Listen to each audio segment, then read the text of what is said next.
Welcome to the wonderful world of wine. We are your hosts, Mark Lindsay and Kim Simone, exploring all things wine with you. You can find us on Facebook at The Wonderful World of Wine.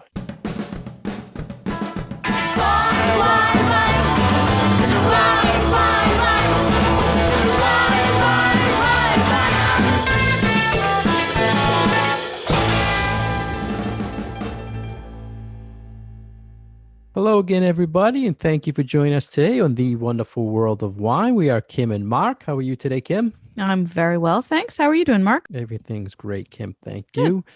Again, we have a few articles we'd love to talk to our listeners about in the wine world. And the first one is something we've been very passionate about over the years talking about. It was an article on 6 more things you need to know about the American wine label. And Kim and I always do a lot of classes on wine labels. We're kind of geeks on this. And the first thing I want to ask you before we talk on these 6, Kim, was there anything recently that's come up that maybe wasn't one of these 6 that people have been asking you a lot about labels or find interesting about labels? For American wine labels specifically? Yes. I do get the reserve question a lot, and actually a lot of the specifics from this article, I do get questions about in especially my beginner classes. So it's been nice because all of the times that we talk about these topics gives me just a little bit more information that I can then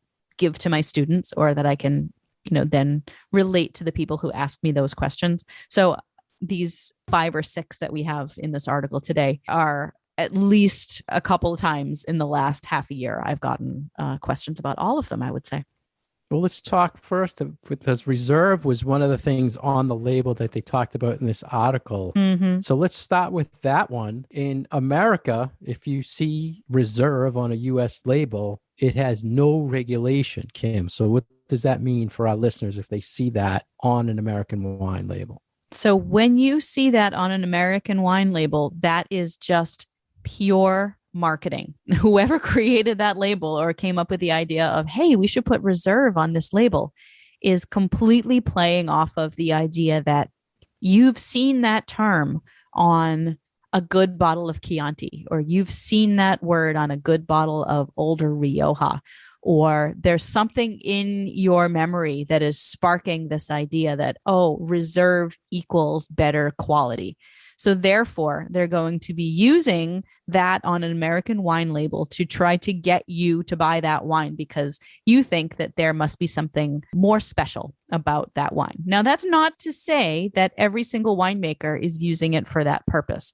There are some American winemakers that will put the word reserve on their better bottles. The point is that because it's not regulated, you don't necessarily know who those folks are. So it can be used willy-nilly, however a winery wants it to be used. And sometimes you just don't know if that means that it is a better bottle or if it's just being used to try to get you to buy the bottle. And I liked how you said it. You might have seen that on an EU label and it's jogging your memory. Wow, but in Italy, Reserva means longer aging. So in the US, Reserve must mean the same. So and it's the same in Spain. So if you've got Reserva on a bottle of Spanish wine, there are all sorts of rules and regulations that wine has to follow in order to be able to literally put that word on the label. And it means something, but it doesn't necessarily mean anything on an American label. Yeah, I'm glad we started with that one because it's one of the kind of tricks that can be done on a label that you should be aware of. Let's move on to alcohol percent, Kim. They talked about alcohol percent on a label, and we've touched base on this in the past, but it's a good refresher to tell our listeners. Yeah, this is a good one. To me, it's kind of funny for me because I'll say there are truths on the label, and alcohol is one of the percent is something that's required, and it's the truth. But in technical resource, it's not. And tell our listeners why it's not really the truth. This is so hard for people when they learn it to wrap their brains around it, because you think there's a number on that bottle that is telling you what the alcohol percentage on the wine is. And you just want to believe that what they're saying on that label is the truth. But in fact, there's wiggle room built in to that number. So for an American wine label, there is a plus or minus of 1.5% of alcohol stated on the wine if it's under 14%. So let's say anything under 14%. So say it says it's 13.5% on the label. It might be 13.5%, but it might be as low as 12, or it might be as high as that 14, because 14 is that barrier there. So you could be getting more alcohol than you are expecting, or you could be getting less than you're expecting. And this, I think, is difficult, especially for students of wine who are being very analytical about wine tasting. And I certainly see this in my wine classes, is that when we're comparing a couple of different wines to each other and we're talking about the alcohol and we're talking about how the alcohol feels to us and how it tastes to us, and can you taste it? Does it feel like it's burning when it's going down your throat? And like all those things, you feel like if you look at that number that you're talking about something that's a truth, but in reality, it might not be spot on that number that you think it is just because it's printed on the bottle. So I think that that is a really difficult thing for people. And honestly, I kind of feel like it's not fair to the consumer that there's that much wiggle room. And talking fair, especially with the new category, these low alcohol wines. So if you have one you're buying because you want to watch your alcohol content and it's saying it's 10%, sure, it's in that 1.5%. So it could be pretty close to what you It could be 12.5. Right. Yeah. So totally, that affects your little calorie calculation. Yeah. So I think that that's hard because you want to believe, especially something like a number is true on the label. And when you learn that, oh, there is this plus or minus where it could be a fairly big difference between what you think you're getting and what is actually in the bottle, I think that that degrades trust a little bit, honestly, for wine drinkers. It's good for the wine, the true winemakers, because they don't really, it's hard to get something at an exact level when they're bottling it. And I always use the example is, how does like Kendall Jackson every year, no matter what the vintage, they at 13.5 exactly every single year. So because they have that leeway of 1.5%. So next, Kim, we have to talk about, this is something on a label that I always try to tell people is estate bottled and what that means. And then we can kind of compare it to what estate grown is. But tell our listeners your take on estate bottled. No, I want you to take this one because this one is, this one gets you riled up. So I think you should talk about what the word estate on a bottle means. Estate, not just, not just, I know that's why it's so confusing. Bottled and estate grown. Let's talk about estate bottled. And this is really the best of the best for a bottling statement or a statement that's on a wine. So if it says estate bottled, the winery and the vineyard must be within the same American viticultural area. So it's a government, I don't want to say, it is regulated, but it's a government recognized area that they can grow in. So to stay estate bottled, it must first be in an AVA, the winery and the vineyard. The winery must control that vineyard. So you're not getting grapes from someone else. It's your control of the grapes. But you don't necessarily have to own it. You could have a long-term purchasing agreement with an owner of and buy their grapes year after year after year. So you don't technically, if you're the winery owner, need to actually own those vineyards, but you need to have this long-term relationship with these particular vines. So it has to be, for all intents and purposes, that you control what is going on there. Right. Control is the key. And then it must be bottled at the winery. So typically when you turn the bottle over on what they call the bottling statement, which is another truth, it should say grown, produced, and bottled by. So you know it's grown, it's fermented and bottled at the location of that AVA that it's telling you about. So this is not the same as saying a wine is estate grown. So estate grown is a lower level bottling statement than estate bottled. And it's confusing because you would think estate grown, wow, that's really good. But if a lot of times you'll see estate grown and then you look at the bottling statement and it doesn't say it's grown or produced by that person. So Kim could have estate grown fruit she sells to me and I bottle it at a totally different location. So I can say estate grown, but it's not all controlled by one entity. Does that make sense, Kim? It's so confusing because it's confusing for me all the time when someone hands me a wine and then I can't match up. So recently where this came into play was I was seeing a state on a label and I turned it around and it was saying on the bottling statement, it wasn't showing me because they weren't within an AVA and they couldn't say estate bottled. So it's strange. And our listeners are saying, what the heck are these guys going off on? But this is just a little thing on a label that can help you really find out and narrow down what's going on with the wine. Right.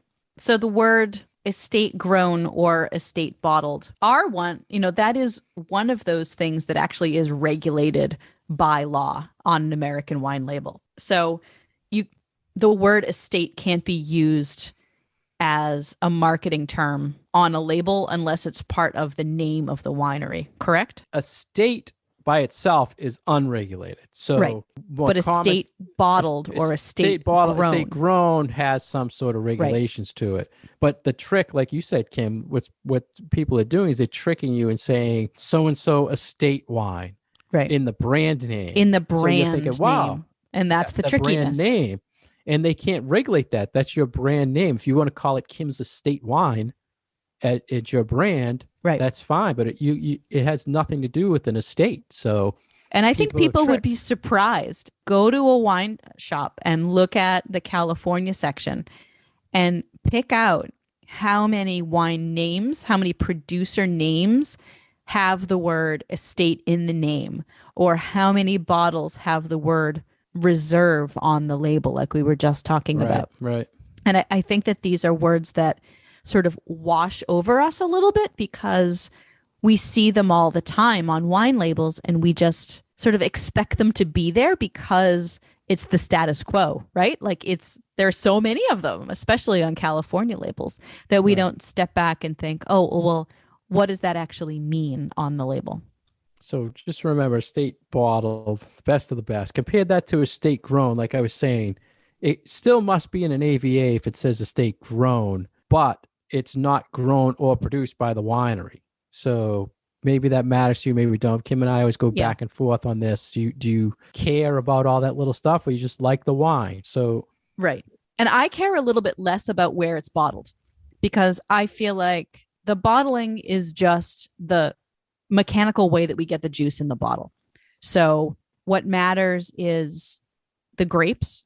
Are they being tended properly? Is it a good location for them to being grown? Are they being picked at the right time? Are they being treated well? How is the wine made? Once that wine is made and it just needs to go into a bottle, I kind of don't care where that happens. Like, what is the benefit? And I understand about, oh, you don't want to ship it far away. But we have such good technology now for making sure that if you transport wine or juice from one location to another, that it stays stable and it doesn't get oxidized and that nothing bad happens to it. That I kind of feel like this idea of, well, it's only of the highest caliber if you bottle it right where it's made, kind of doesn't make sense for me with all the modern technology that we have. Yeah, I agree with that. I just like that this information is there for you to know that that's happening. I want to, I want to know what's happening. You want to know. I want to people who are selling me it to know that. You know what I mean? So if you picked up a bottle and you said to me, I'm having a little issue, can you tell me what? You should be able to look at that and say, yeah, Kim, you're right. The guy buys juice, he ships it here and he bottles it and ferments it here. I'm kind of on the bandwagon with you lately that if it's a good wine, it's a good wine. But I don't want people to trick me or come up with things to try to trick me, to throw me off of what's going on with the wine. So totally. Right. You want transparency, right?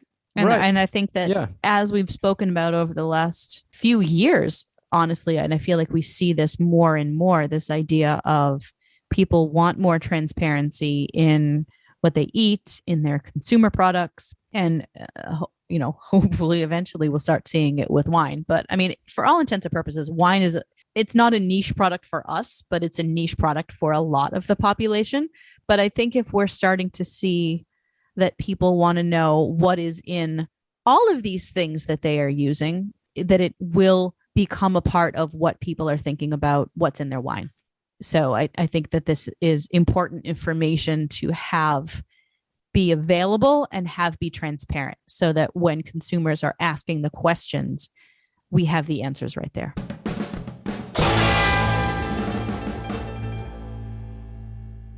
You're listening to The Wonderful World of Wine, and we are your hosts, Mark and Kim. You can find more information about Mark at franklinliquors.com and more information about me at commonwealthwineschool.com. And as always, you can find our past episodes on SoundCloud and iTunes. Welcome back to The Wonderful World of Wine, and we are talking about one of Mark's favorite topics, which is decoding the wine label, and in particular, American wine labels, and what some of the terms on wine labels actually mean, and how you can be a better and more savvy wine shopper by knowing what your wine is telling you. So we've already discussed reserve. We have discussed alcohol content, and now we want to talk about the word vintage on a label. And there's a number of different things that can fall under this category, huh? Yeah. Well, a lot of regulations. It's a term it has numbers to it, which I like. And one of the things they mentioned in this article, Kim, about vintage, it was a quote, and I had to get your view on it. They said premium wines are vintage dated. What did you think of that? It depends on the wine. Meaning better quality wines. I think that's what they're talking about when they say premium. So I think that the wording of this came across differently than what they meant to get across to the readers. So I think what they were trying to say is that anything that is not like crummy jug wine will have a vintage on it. But as always in wine, there are exceptions to every single rule. So yes, the vast majority of the better wines out there to drink will have a vintage, meaning a year. So the year on the label means when those grapes were picked. It doesn't mean when the wine went into a bottle. It doesn't mean when it was released to you. It doesn't mean when the fermentation finished. It means when the grapes were picked. But we do have some exceptions to those rules. There are some wines that are either blends of multiple vintages, or that is just the traditional way of making those wines. And the big one that we usually talk about that is non-vintage is champagne. And you were talking about regulations, or I was talking about numbers. If a wine has a vintage on it and it has a state, say California, or a county, say Napa, then 85%, only 85% of the wine in that bottle must be from one vintage, a single vintage. So think of that. So you could have 15% of multiple years vintage in that bottle. And if you had an AVA, which we talked about earlier, a specific area, that number jumps up to 95% of the vintage. So where would that matter? If you know 2018 was a phenomenal year for Cab in Napa Valley, and you bought it just a Napa Valley. Well, it's not a good example. Not because just California. If you bought just California Cabernet that says 2018, it could only be 85%. But if you bought a Napa Valley, which is an ABA, you guaranteed 95% of that grape. So I feel like this goes hand in hand with the alcohol content topic that we touched on a few minutes ago. Yeah. This is a thing that when I explain it to my wine students, they look at me like I have two heads, because this is not something that you would think would be real, right? Yeah, you ruined the romance, Kim. Right, totally. Yeah. And it's the same for grape varieties. You know, you see Cabernet Sauvignon on that label, you expect that there's Cabernet Sauvignon in that bottle, but it only has to be 75% Cabernet Sauvignon in that label. So it's very disappointing, I think, especially to people who are trying to learn the ins and outs of wine and maybe want to go into the wine business or are really trying to figure out what they like or hone their palates, to realize that you might think that you've been enjoying 100% Cabernet for the last 5 years. And so you know that you love quote unquote Cabernet Sauvignon, but in reality, it's 75% Cab, and there's some Merlot in there, and there's some Syrah in there, and maybe there's some Zinfandel in there. So it really, I feel like, makes people question the validity of what is on a wine label. And that is very disappointing as a wine teacher, to have to like burst that bubble a little bit for people. Not only and all you know, the same point them in the grade. direction of, no, unfortunately, this is what the law says is allowed. So this is what it is. And it's really hard to get to the truth of what is the actual alcohol level on this. What is the actual varietal makeup of this wine and all those things.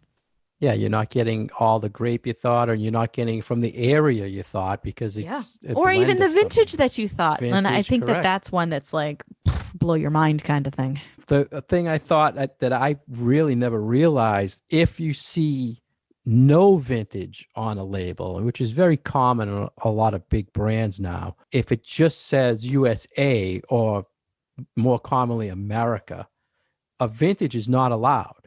Technically, by law, you can't put a vintage. Mm-hmm. And I've never realized that, because the way they worded it was USA, and you don't see, USA Chardonnay. You see American Chardonnay or American Merlot. So if they put American, can they put a vintage on it? it falls under USA. So it does. So there would be no vintage on the label. Yeah. So I'm thinking they say an American because they don't want people to know, if they knew the law saying USA. That's kind of what I'm thinking, that they're using American for that. I don't know. But every once in a while, someone will come to me in a wine. I'm looking all over the bottle for vintage. Yeah. There was some other strange rule where if it's under a certain percent, it didn't need a vintage. I forget what there was one weird rule. I forget it now. I'll have to find it, but there was something weird. I never realized why it didn't have a vintage on it. And there was some strange thing. You don't have to put a vintage if it was this. And I forget. I think it had something to do with the alcohol percent or something like that. Huh. So I have a question for you. Yeah. So have you ever seen, you know how when you sometimes buy a bottle of orange juice and you said it's made from juice that is sourced from and Florida and Mexico and someplace else. So you've got orange juice that is blended from a number of different countries. Yeah. Have you ever seen wine that is a blend of, say, Countries? American Chardonnay and Chilean Chardonnay? Well, because then how would you label that? Yeah, I think if you can technically say it can be an American winery that can say it's using Chilean cab and still have a percentage of American, but the dominant percentage has to be listed. Does that make sense? So it's more percent of Chilean cab, so they have to put so that. You can blend wines from different countries? They can, but I'm sure they don't, but they can. I'm just curious if that's I remember exactly what you were talking about with this listing of America or USA on the label. I remember happening with some of the really, really big brands when there was sourcing issues from California. Like they couldn't get enough inexpensive Pinot Grigio or Merlot or Chardonnay or whatnot. So obviously they went and got juice from other states, not specifying on the label, obviously, what those other states would be. And it just said United States on the label. And then I'm wondering, then there were some situations where it was exactly what you said, an American producer, but in very, very small print. Last year, it might have been California fruit. This year, it's Chilean fruit. But the small print on that bottle is very, very tiny. So it's really hard for you, the consumer, to realize that last year this might have been an American wine and this year it is now from a different country, because the branding is the exact same. The packaging's all the same. Yeah. Yeah. Just California's missing now. So I feel like now, it's just one step between this year it was California, next year it's Chile. What's to say that there's not then going to be, why don't we just blend juices from different countries or blend finished wines from different countries and just call it a day with that same exact South America brand on it. South America blend. Yeah, exactly. EU South blend, American. And you know what? Maybe that's why it says America, honestly, instead of United States. Because they have South America? Yes. Yeah. Yes. Because well, when you talk about continental America, it's North America, South America. You still have to consider both continents to be quote unquote America. We'll have to research that one. That's an interesting one. Well, let's move on to another term, Kim, old vine. We've talked about this a few times when you see old vine on a label, no regulation. Most vines, before they can make wine, have to be 3 to 4 years old before they can produce grapes that will go into a wine bottle. So generally, the term old vine refers to something that's 25 plus years old, but there's no regulation. So it's abused. People can say it's an old vine's in and it's basically a 4-year-old vine. Right. So again, this is another one that comes down to trust. Like there are some wineries that are very conscientious about not putting these terms on their wine labels because they want to make sure that they are giving good information to their consumers. But then in other situations, it's completely abused because it's not regulated. Yeah. And like you said, Kim, it's trust. And it means you have to go another level. You have to research and find out if they're actually telling you how old the vines are. And then if you feel that's old or not. 25 to me is still pretty young. I actually think 25 is, for an American vine. No, I'm really? joking as far as age. No. All right. Next, then the final term we want to talk about is meritage. We talked about this a while back as well, but thought it'd be good to bring up again. Not a term that you see as much anymore. Yeah, not common and really it's really at all. a shame. And I think it's, it's because this is its own little member group. The term was kind of made up, a blend of merit and heritage. They were combined. like their own worst enemy. Yeah, and they formed a group, said if you see this on the label, the winery must be part of that group.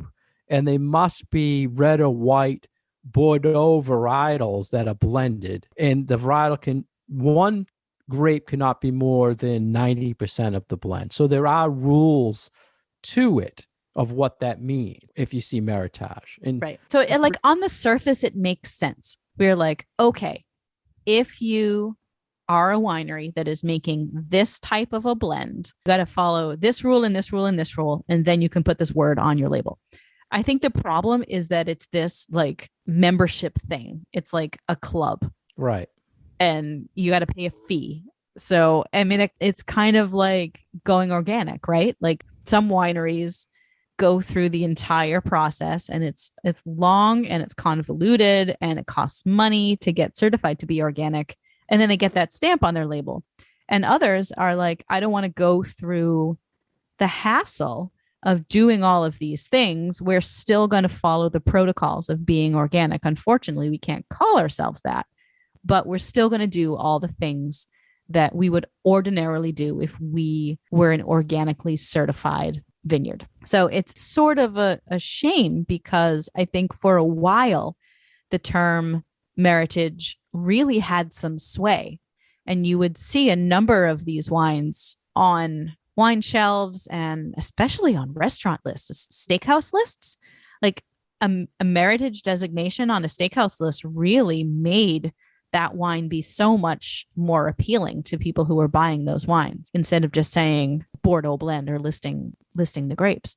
But after a while, I felt like they were kind of their own worst enemy in that they had these rules and that you had to be a part of this group. And it really, really just was a qualification or a designation that kind of fell out of favor after a while. And there are some pretty big producers out there who use this. Rodney Strong, Kendall Jackson, Estancia, Mondavi, a real high-end producer, Harlan Estate, Sterling, Dry Creek. So they're out there, but like you said, Kim, kind of gone the wayside.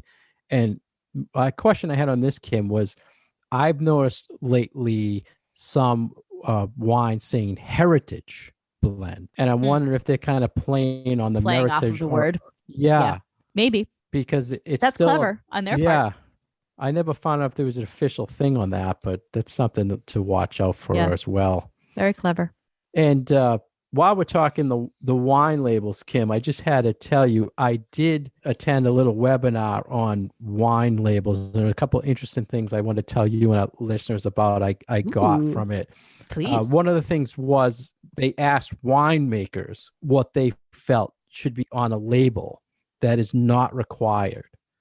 And the most common thing they felt should be on a label that's not required were vineyard descriptions and the story of the winery. We always talk about, having a story behind the wine when we sell or talk about wine. So I thought that was interesting. It's back to that romance, right?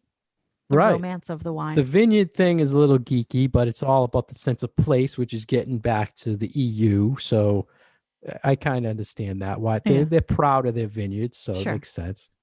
The other thing they talked about was the font size on a label. And one winemaker had a theory to make their font size very small on the label. And the theory is it's so small that when you're looking at it on the wine rack, you can't see it. So you have to pick it up. And the chances you put it down, it's very rare. There have been studies that say that once you have a bottle of wine in your hand, you are so much more likely, and I don't know what the number is, to actually purchase that wine. That it's all about getting, like, once you pick up a bottle, it's much more likely that that's what you're going to buy. And that was their exact thing. And another person came back and said, we make ours large so you can see it stand out from all the others on the rack. That's where I thought you were going with that one. So it was interesting. And someone had talked about the produced in bottle statement that we talked about earlier, to remember where it's a statement about where it's made, not where it's grown. And we touched base about that a little bit.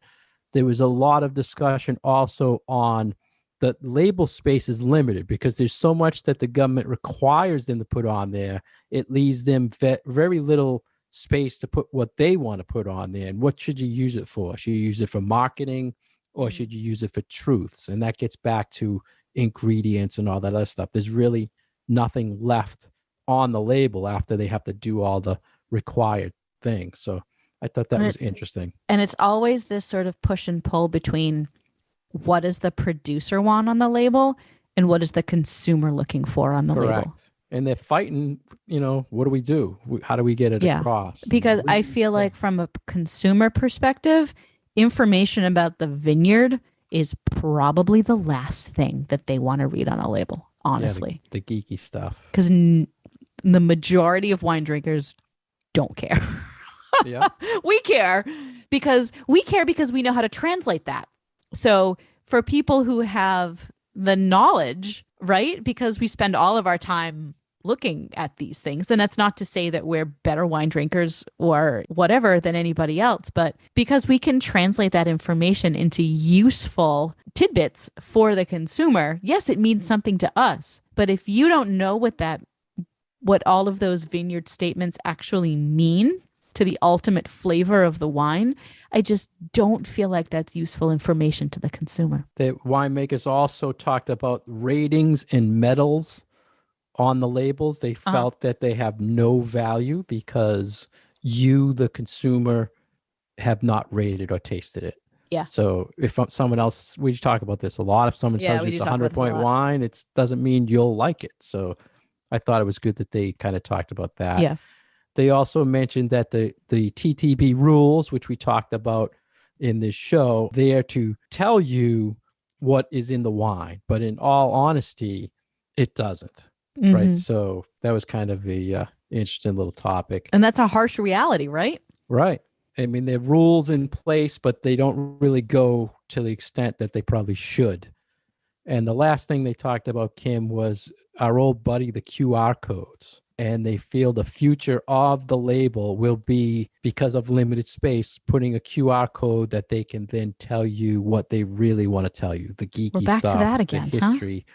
Yeah, and they feel that is the way the label is going to go. And like you were saying earlier, I don't know if consumers will do it. It's almost like a text sheet. If they're not going online for the text sheet, why would they scan the code to get more information? It is easier to scan a code than it is to look something up via Google on your phone. Let me ask you on that. When you see a product or a postcard comes to you and says, scan this code, do you do it? Sometimes. Yeah. And sometimes I have to. So yeah, because they don't tell you anything but go here, right? Or like a restaurant menu, that there have been a lot of restaurants during COVID that don't have paper menus anymore. So you're required to scan the QR code. So I think this might be one of those things that if it's forced upon the consumer, then yeah, they'll do it. But if they're given the option, then then possibly not.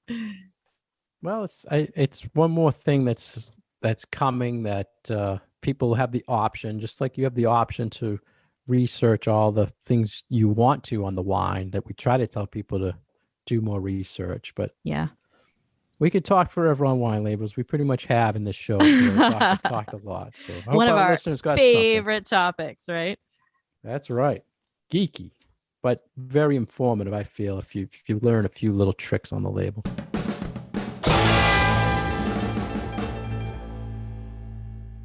Thank you for joining us today on The Wonderful World of Wine. We've been your hosts, Mark Lindsay and Kim Simone, exploring all things wine with you. You can hear us every week on Franklin Radio, WFPR 102.9 FM.